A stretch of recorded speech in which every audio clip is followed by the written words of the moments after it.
masira simda. Yes budi, zvese. Musho. Mapedzera. Tapedza mangwana tichingopesa kusama kebhuri. Alright. Upinde tende anduri zoti for kontora mombe upload. Ndiza mai ndasata kuoneka vakomana vangu manje. Basi ukangona vanhu konto zoti watwende.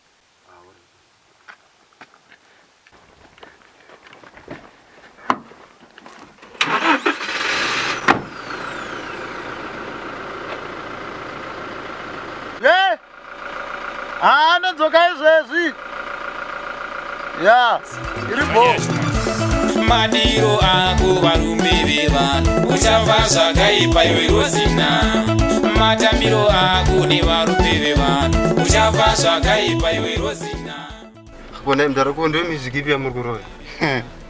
Hambana uzwe music. Imota yanakana kutombokodzera nesungura mdara iyi. Handozvandofarira sungura nejezi. Apa makutotemesa mota musoro. Ikutozama kutranslator. Asi sungura music inovaka.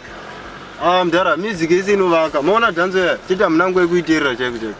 Aiwa, ina ndisi kuti dhanzo hainakidza kana kuti haivaki. Dhanzo inotonakidza. But iyi music yandikuteerera imusic yakachongwe. Ndikuona. Ndasenderwa music nakachongwe. Kachongwe akati ndimboteerera saka ndida kuiteerera music yake nekuti kachongwe da umusipona. Mdara music kachongwe anoimba. Kachongwe anoimba. Mdara. Iwo chirutonichemisa ndechekuti haubviri mukuona makomedi akachongwe. Handiti? But panapa ndakuridza music yakachongwe wakuradza kunge ndiri kuita chimwe chinhu chiri wrong.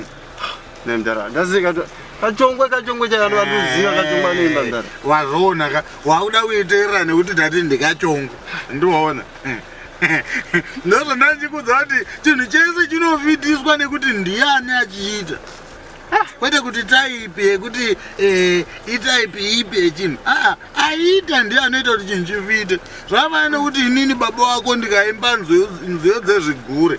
Iwe uri mwana wangu unotodziteerera. Ndavadzaimbwa nani nababa wako dzikaitwa na somebody else. You won't listen.